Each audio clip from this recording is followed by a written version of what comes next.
A Igreja Boas Novas em Guarabira convida você a se tornar um patrocinador desse canal e da obra missionária em Guarabira, com a sua melhor oferta, para que possamos fazer mais e melhor. Por ser um ministério independente, sua participação é muito importante para a expansão do Evangelho do nosso Senhor Jesus Cristo.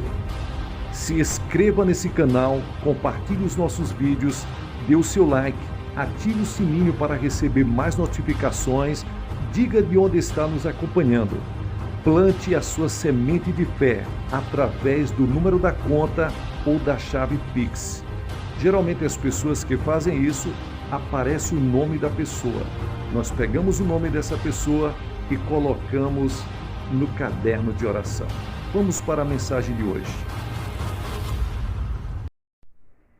Paul Winchell, as ilimitadas possibilidades de crescimento da igreja. Esta pregação, toda essa série que nós passamos por aqui, não seria completa se não compartilhasse com vocês mais uma coisa sobre como usar estes princípios, a fim de fazer com que a igreja cresça. Embora eu já tenha mencionado tal fato em outras de minhas pregações e em livros, a quarta dimensão é conveniente compartilhá-lo aqui com vocês. O pastor pode ter adotado todos os princípios que aqui delineei: delegação de autoridade, formação de grupos familiares, permanência em comunhão constante com o Espírito Santo, motivação dos líderes leigos e pregação de sermões significativos. E ainda está longe do crescimento ilimitado em sua igreja, como temos experimentado na Igreja Central do Evangelho Pleno. Neste último momento, nesta última pregação, eu gostaria de demonstrar como se devem reunir todas estas coisas para fim de conseguir um crescimento ilimitado em sua igreja.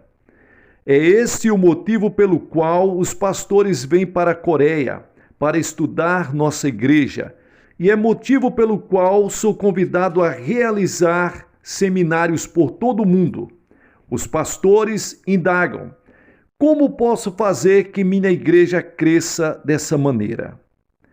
O requisito primeiro para se ter verdadeiro crescimento da igreja, crescimento ilimitado, é determinar metas. É claro que isso pode parecer muito óbvio, mas o fator determinante real é a maneira pela qual aplicamos este princípio. Infelizmente, é possível fixar metas de maneira errada e então dedicar muito esforço pessoal na exortação dos líderes leigos para trazer novos membros. Algum crescimento pode ser conseguido dessa maneira, mas com o tempo chegará a um patamar. O crescimento da igreja de que falo e pelo qual nossa igreja passa não terá patamares, não terá limites. Quando comecei meu ministério em 1958, nada sabia acerca de determinação de metas, de modo que usei todos os tipos de artifícios a fim de conseguir novos membros. Não funcionaram. Nos primeiros 6 meses, não levei nem uma alma a Jesus Cristo. Durante este tempo, tornei-me muito frustrado, tanto que 8 vezes decidi empacotar minhas coisas e deixar o ministério. Foi somente por meio do estímulo da minha sogra que eu encontrei motivação para continuar. Então, Deus mostrou-me pela intervenção do Espírito Santo que eu devia estabelecer metas claras, não apenas construir uma igreja crescente, mas também formar uma vida pessoal vitoriosa de oração. Nessa época eu era muito pobre. Ganhava muito pouco, muitas vezes jejuava por não ter o que comer. Certo dia eu estava lendo a Bíblia e de súbito recebi a coragem de pedir o que precisava. Sim, pedi pela fé e recebê-lo. Até então, eu aprendera na escola bíblica que podíamos somente pedir nossa salvação mediante o sangue de Jesus Cristo. Naquela época, as maiores necessidades de minha vida eram uma mesa, uma cadeira e uma bicicleta. Portanto, me ajoelhei e pedi que Deus me desse estas três coisas, realmente orando com grande fé. Então esperei que Deus me suprisse essas necessidades. Dia após dia, mês após mês, esperei com esperança, mas nada acontecia. Depois de algum tempo, completamente frustrado, desencorajado e triste, clamei ao Senhor. Então Deus começou a falar comigo. Foi a primeira vez que Deus falou comigo e na qual tive a certeza de ouvi-lo. Ainda não sei se foi em voz alta ou por uma impressão em meu espírito. Sei que vi uma luz brilhante e recebi a mensagem. Deus disse: meu filho, não chore. Ouvi sua oração e lhes dei uma mesa, uma cadeira e uma bicicleta. Então eu disse: Pai, deves estar brincando. Não tenho mesa, nem cadeira, nem bicicleta, embora eu esteja pedindo e esperando dia após dia. Sim, disse Deus, eu dei para você em potencial, mas você tem pedido em termos tão vagos que não posso cumprir o seu pedido. Não sabe você que existem dezenas de tipos de mesas, dezenas de tipos de cadeiras e dezenas de tipos de bicicletas?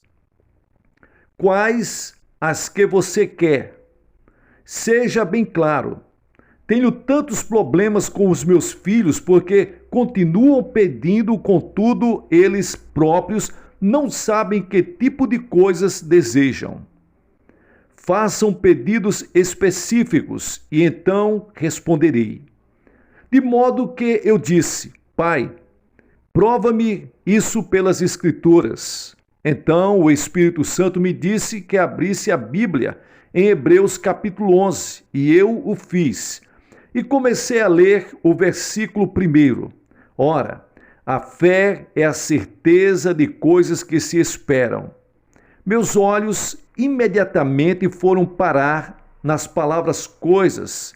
Então o Espírito me disse: sem ter um objetivo claro de coisas ou uma visão perfeita dos objetivos, como você pode esperar? Como é que se tem fé? Então, passagem após passagem das Escrituras começaram a fluir para minha mente, todas dizendo que eu devia sempre ter um objetivo claro. Por exemplo, quando Jesus se encontrava na estrada de Jericó, certo cego, Bartimeu, aproximou-se dele. Ora, Jesus e os demais sabiam o que Bartimeu desejava, ser curado de sua cegueira. Mas Jesus claramente fez a pergunta: que queres que eu te faça? E o cego respondeu: Mestre, que eu torne a ver. Então Jesus lhes disse: vai, a tua fé te salvou. Marcos capítulo 10, versículos 51 e 52. Vez após vez, percebi nas Escrituras que Jesus fazia perguntas específicas, esperando respostas de acordo com propósitos definidos. E por todas as Escrituras, Deus realizou milagres em respostas a pedidos claros com metas específicas em mente.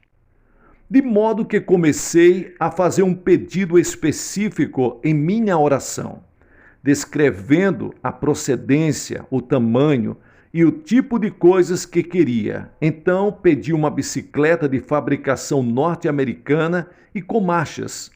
Apresentei detalhes em meu pedido e criei. Em poucos meses recebi todas as coisas exatamente como pedira. Isto despertou em mim uma verdadeira e tremenda compreensão dos fatos. Compreendi que havia orado diariamente por reavivamento, mas ainda tinha uma igreja vazia. Contudo, eu pedira uma mesa, uma cadeira e uma bicicleta e conseguira exatamente o que havia pedido. Será que Deus teria mais interesse em cadeiras, mesas e bicicletas do que na salvação de almas? Percebi que tivera uma atitude errada a respeito de construir a igreja, assim como minha atitude acerca da oração fora muito errada e por isso eu não tinha respostas. Havia pedido bênçãos a Deus, esperando que ele as fizesse chover sobre mim. Mas as bênçãos não haviam chegado porque eu não tinha sido específico em meus pedidos até que pedi uma mesa, uma cadeira e uma bicicleta. Então aprendi que Deus responderia para as minhas orações somente por meio de meus próprios sonhos, visões e fé. Eu sabia que Deus habitava em mim mediante o Espírito Santo, o que significa que Ele não me daria as respostas do exterior, mas elas deviam partir de dentro de mim. Hoje sei que a capacidade para as respostas de Deus depende do tamanho do vaso no qual lhes damos oportunidade de trabalhar. Se o meu vaso for pequeno, as bênçãos apenas gotejarão. Mas, se mediante a fé eu aumentar o tamanho do vaso, as bênçãos choverão. Nesta época, eu tinha a capacidade de esperar, pela fé, somente 150 membros. Pensei naquela época que ficaria eternamente satisfeito com essa quantia de pessoas em minha igreja. De modo que fixei um alvo bem claro de 150 membros, escrevi-os num pedaço de papel e o afixei na parede. Escrevi também o número em pedacinhos de papel e coloquei-os por toda a casa, inclusive na minha carteira. Por todo lado para o qual me virava, vi o número 150. Com o tempo, fiquei completamente saturado dele. Comecei a comer com 150. Dormia com o número 150 nos meus sonhos. Estava vivendo com 150 membros em meu coração, embora eu ainda não tivesse mais que alguns membros em minha congregação. Depois de algum tempo, comecei a pregar como se falasse a 150 pessoas e andava como um pastor que tivesse uma igreja com 150 membros. Antes de terminar o primeiro ano, eu havia alcançado os 150 membros. Por 6 meses, eu havia lutado sem levar uma única alma a Cristo, mas nos próximos 6 meses, quando possuía um alvo claro e comecei a realmente crer, Deus respondeu para as minhas orações e me deu os 150 membros. Mas depois que consegui os 150 membros, não fiquei satisfeito com apenas esse número. Quem é que ficaria satisfeito com esse número? De modo que, no segundo ano, fixei um alvo de 300 e os consegui. No ano seguinte, estabeleci um alvo de mais 300 e no fim de 1961, eu tinha 600 membros em minha igreja. Então mudamos a igreja para o Portão Oeste com um alvo de 3.000 membros em 1964. Foi então que surgiram as dificuldades porque eu não estava preparado para ministrar a 3.000 pessoas e sofri um colapso nervoso sob a pressão ao chegar o número de membros a 2.400. Deve estar óbvio a esta altura que ambos os princípios precisam ser aplicados para a igreja, se a quisermos ver crescer de uma maneira ilimitada. Primeiro, precisamos ter uma visão ou um alvo. Segundo, precisamos delegar autoridade aos líderes leigos, estabelecendo grupos familiares. Quando nos mudamos para a ilha de Ioído e construímos a atual Igreja Central do Evangelho Pleno, fixei um alvo de 30 mil membros, porque não pensava poder, com êxito, pastorear número maior de membros. Mas quando consegui 30 mil membros, senti que poderíamos conseguir ainda mais. De modo que pedi 50 mil e depois 70 mil, e pelo final de 1969, nossa igreja havia atingido o alvo de 100 mil membros. Esse foi um sucesso real, mas ainda sabia que poderíamos conseguir mais. De fato, minha meta agora é 500 mil membros em 1984. Eu posso esperar esse número pela fé, porque essa visão me é muito clara. Em 1980, acrescentamos 50 mil membros e não deve ser problema algum acrescentar 70 mil mais membros em 1981. Então, em 1982, acrescentaremos mais 100 mil e em 1983 acrescentaremos mais 200 mil. Tudo isso acontece sem grande alvoroço, sem campanhas especiais. Simplesmente fixo um alvo e depois peço a Deus especificamente. Creio com fé real e os líderes de grupos fazem o resto. Além dos princípios de fixar metas, há 4 outros princípios que andam lado a lado com ele. Todos eles são intimamente relacionados. O segundo princípio é sonhar. É preciso que a pessoa tenha uma meta, mas se não sonhar, jamais a atingirá. O sonho ou visão é o material básico que o Espírito Santo usa a fim de construir alguma coisa para você. A Bíblia diz: não havendo profecia, o povo se corrompe. Provérbios capítulo 29 e o versículo 18. Quando a pessoa não tem uma visão, nada produz. Sonhos e visões são o material básico com que opera o Espírito Santo. Sempre digo que sonhos e visões são a linguagem do Espírito Santo. Se você não fala a língua dos sonhos, nada produz. O Espírito Santo deseja comunicar-se conosco, mas se não tivermos sonhos e visões, ele não o pode fazer. Na Bíblia, sempre que Deus desejou fazer algo para alguém, primeiro ele colocou visões e sonhos em seus corações. Abraão, com 75 anos de idade, recebeu de Deus a visão de ser pai de muitas nações. Quando estava com 100 anos de idade, Abraão estava pronto para realizar esta visão. Deus o chamou para fora da tenda e disse-lhe que contasse as estrelas do céu, porque ele desejava que Abraão visualizasse o número de seus filhos, que seriam tão numerosos quanto as estrelas do céu. Antes de José ser vendido para o Egito, Deus já havia colocado visões e sonhos em seus corações.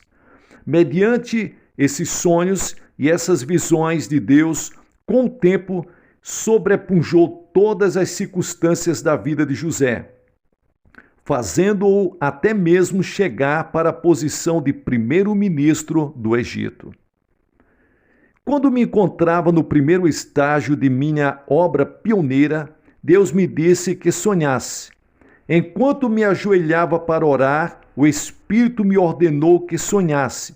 Sonhe com a maior igreja da Coreia. A minha igreja era uma tenda velha e gasta, mas Deus disse: sonhe.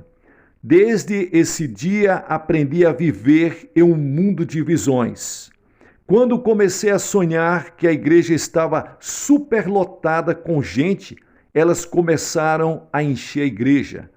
Sem o Espírito Santo, tal coisa seria impossível, mas ele usava meus sonhos para trazer as pessoas. Sonhar parece tolice para a mente racional, e concordaria se os sonhos não tivessem um alvo. Mas quando a pessoa estabelece um alvo e começa a sonhar com ele, o sonho torna-se criativo. O Espírito Santo usa-o para fazer do futuro o presente. Hoje, os pastores das maiores igrejas na Coreia aplicam meus princípios. Ensinei-os a usar os princípios de formar grupos familiares, fixar metas e sonhar. Com exceção da igreja presbiteriana, que é a segunda maior igreja com 36 mil membros atualmente, as maiores igrejas, em sua grande maioria, são pastoreadas por aqueles a quem ensinei meus princípios. Uma tem 12 mil membros, a outra 10 mil membros na atualidade. É sempre que estamos nos encontrando, falando a respeito das coisas de Deus, eu digo para eles: continuem a sonhar. Seu crescimento será proporcional ao tamanho do seu sonho. Vivo em um mundo de sonhos dados por Deus. Hoje vivo com 500 mil membros em meu íntimo. Esses 500 mil membros estão em potencial. São como ovos que eu incubo em meu espírito. No ano de 1984, todos eles sairão da casca. Deus só pode nos encher segundo nossa própria capacidade. Minha capacidade tem crescido por causa destas visões e sonhos. Terceiro princípio: devemos crer. Devemos crer de verdade que vamos obter o que pedimos, o que sonhamos. E devemos proferir a palavra de fé. Não devemos nunca falar em termos negativos. Não posso fazê-lo, não tenho dinheiro, não tenho forças para isso. Se estivermos dependendo do Espírito Santo, não estaremos contando com os nossos próprios recursos. Dependeremos dos recursos de Deus. Portanto, uma vez que temos um alvo, uma vez que levamos esse objetivo para a realidade por meio do sonho, e estamos, por assim dizer, prenhes com a resposta para a nossa oração, então devemos proferi-la. Falo constantemente acerca dos 500 mil membros, persuadindo a mim mesmo, em minha mente e em minha fé. A quarta coisa que o pastor deve fazer a fim de produzir o crescimento da igreja é persuadir a congregação da realidade dessa meta e despertar entusiasmo. Ao falar constantemente a respeito de minha meta e visões, gero entusiasmo em meu povo e vou persuadindo esse povo de tal maneira que eles creem que isto pode acontecer. Não posso construir uma grande igreja sozinha. Preciso da cooperação de todos os membros de nossa congregação. Eles unem os seus corações ao meu na esperança do crescimento. Falo sobre a meta com meus auxiliares e com os diáconos e diaconisas. Falo dela na associação das mulheres e na sociedade dos homens. Falo a esse respeito a todos e em todo o tempo. Ao fazer isso, liberto o poder, como diz a Bíblia. Se alguém disser a este monte, Ergue-te e lança-te no mar, e não duvidar em seu coração, mas crê que se fará o que diz, assim será com ele. Marcos capítulo 11 e o versículo 23. Se o dizer estiver unido com as vozes da congregação, o poder se multiplicará. E, finalmente, devemos nos preparar. Muitos desejam o crescimento, mas não se preparam para ele. E quando o crescimento vem de súbito, o que é que essas pessoas vão fazer? Como podem estar preparados para o crescimento se ainda não começaram a levantar fundos para um templo maior? Quando temos fé para o crescimento e quando esse crescimento se torna real para nós, em nossos sonhos, então precisamos agir como se já tivéssemos alcançado esse crescimento. Já dei início para a construção de um edifício de 15 andares para a igreja, ao lado da atual Igreja Central do Evangelho Pleno. O edifício causará grande rebuliço na nossa cidade, no mundo e à vista de todos, e custará 10 milhões de dólares no tempo atual. O centro do edifício será aberto até em cima e todos os andares serão equipados com circuito fechado de televisão para que todos possam ver o que se passa. Nesse instante não temos membros suficientes para enchê-lo, mas em minha imaginação os membros já existem. De modo que resolvi correr o risco e dei início para a construção. Se eu não estivesse preparado para o crescimento, então o que faria com todos os novos membros que continuam a vir para a igreja para a medida que o reavivamento aumenta em intensidade? Se não estou preparado, perderei muitos deles, porque não poderão encontrar um lugar em minha igreja aos domingos. Depois que completarmos o edifício, vou construir um complexo para a igreja totalmente novo, que cerque o presente edifício. Então, derrubaremos as paredes internas do edifício a fim de uni-lo ao edifício externo. Para isso, teremos de gastar outros 10 milhões de dólares. Também estou aumentando o monte da oração para acomodar 5.000 pessoas orando. Porque para a medida que a igreja cresce, veremos mais pessoas indo orar no monte da oração. Ali gastarei outros 3 milhões de dólares. Onde consigo o dinheiro? Deus é minha fonte. Quando construir a presente estrutura na ilha de Ioído, comecei com um alvo e com minhas visões e sonhos, mas possuía apenas 2.500 dólares. O custo do projeto do edifício naquela época era de 2 milhões de dólares. Deus me deu a vitória. Agora não tenho dificuldade em crer e esperar 23 milhões de dólares para estes novos projetos. Quando as pessoas captam a visão e se entusiasmam, finanças são a última coisa com que se preocupar. Sempre que começo um novo projeto, a última coisa que vejo é minha máquina de calcular. Minha primeira pergunta é isto vontade do Senhor? Se a resposta for sim, então eu prossigo perguntando: temos um alvo definido? Podemos alcançar esse ideal e possuí-lo em nossas visões e sonhos? Cremos realmente? Contamos realmente com o entusiasmo das pessoas? Se a resposta a todas estas perguntas for sim, então tenho de me preparar. É hora de pegar minha calculadora e determinar o custo. Depois, presumo que o dinheiro há de entrar e prossigo pela fé e ando por sobre as águas. Não vejo vento nem ondas, simplesmente continuo a caminhar.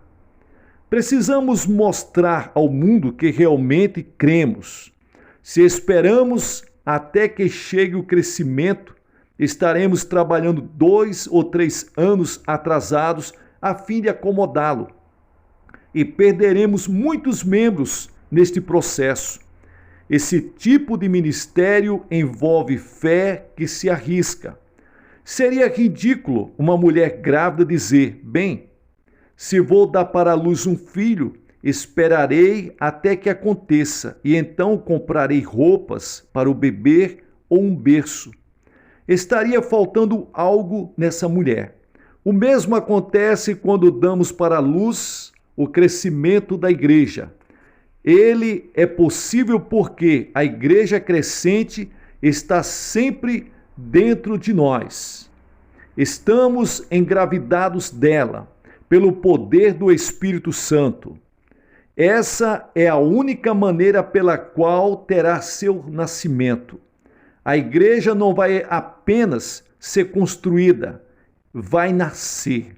O que estou fazendo em nossa igreja em Seul é construir um berço maior.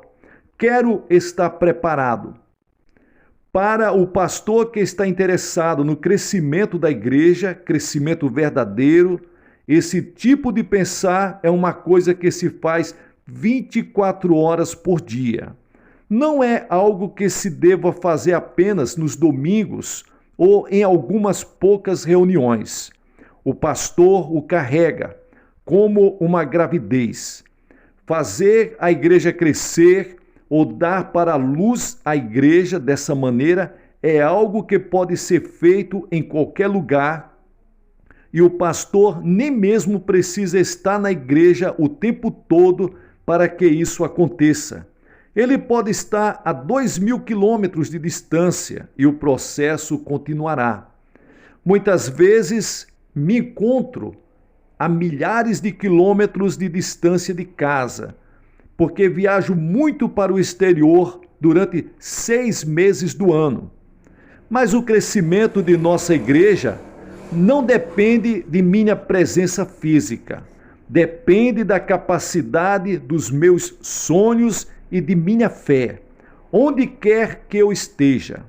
Com tal capacidade e tal fé, o pastor pode construir esse tipo de igreja em qualquer lugar. Pode ser em Nova York, em Los Angeles, em Nova Orleans, em Dallas ou no Rio de Janeiro. Os que estudaram comigo têm começado igrejas por todo o mundo seguindo estes princípios, inclusive 50 nos Estados Unidos, 10 na Europa e 3 no Japão. Todas elas chegaram ao ponto de se sustentar a si mesmas dentro de 6 meses, e muitas já estão enviando missionários. A visão tradicional do trabalho missionário acha que isto é impossível. Meus discípulos provaram que pode ser feito, até mesmo em Bangkok, que é uma área muito pobre. Hoje, os incrédulos não estão em alguma floresta longínqua. Vivemos em um mundo muito pequeno por causa do avião a jato. Em 30 horas, podemos ir a qualquer lugar do globo. E os países pagãos já não se encontram tão distantes. Há incrédulos em todos os lugares. Há incrédulos nos Estados Unidos, na Europa, na Coreia, no Brasil e no Japão. Todos nós vivemos em um mundo incrédulo que precisa ouvir o Evangelho de Jesus Cristo. Isto está em oposição total com a visão tradicional de missões, que vê o mundo pagão somente como um lugar distante, que precisa de missionários ocidentais que preguem o Evangelho, sustentado por suas igrejas. Ao invertermos tal perspectiva do trabalho missionário e olharmos para ela do ponto de vista dos pagãos, vemos os missionários como fonte de riqueza, levando dinheiro. É isso que muitos pagãos veem: dinheiro e oportunidade. Muitos raramente veem e compreendem o Evangelho. É por isso que não dou dinheiro a meus missionários para o entregarem aos pagãos. Sustento-os 6 meses. Depois disso, estão por sua própria conta. Digo-lhes: eu envio vocês a fim de pregar o Evangelho, e apenas o Evangelho. Não dê nenhuma impressão de que você leva dinheiro. Você somente poderá ajudá-los de verdade se der o Evangelho para eles. Não se preocupe com o dinheiro. Essas coisas cuidarão de si mesmas. Quando as pessoas dizem que não podem tornar-se missionários por não terem dinheiro, têm uma ideia falsa da capacidade provedora de Deus. Comecei meu ministério totalmente sem dinheiro, numa igreja tendo como uma lona sobre ela que foi me dada do exército quando não prestava mais para nada. Uma lona velha, uma igreja tenda, mas nunca dependi do apoio de nenhum missionário estrangeiro. De propósito, evitei receber qualquer auxílio financeiro de milhares de dólares, se for o caso. Eu não quis, porque eu estava confiando inteiramente em Deus. E hoje, Deus tem nos ajudado e nós temos enviado auxílios milionários para fora do nosso país. Desde então, nós temos dado dezenas de milhares de dólares para o trabalho missionário além-mar, inclusive nos Estados Unidos e na Europa. Deus deve ser nosso único recurso. Se dependermos de outra fonte, não teremos a quem recorrer quando tivermos falta. Decidi fazer de Deus meu único recurso e Ele nunca falhou comigo. Em 23 anos construí 3 igrejas e Deus supriu todas as minhas necessidades. Nossa igreja já enviou 75 missionários por todo o mundo e eles aprenderam essa mesma lição. Deus suprirá todas as nossas necessidades quando dependermos dele como nosso único recurso. Tomemos ânimo, porque com os princípios apresentados nessas palestras, é possível o crescimento da igreja mediante o Espírito Santo, por meio da palavra de Deus e pela fé dos pastores. Com este sistema, podemos edificar uma igreja em qualquer lugar. Que Deus abençoe você que participou desse seminário. Que Deus abençoe poderosamente. Se for possível, escute várias e várias vezes, anotando os pontos principais. Vá e faça o mesmo. Sempre funciona.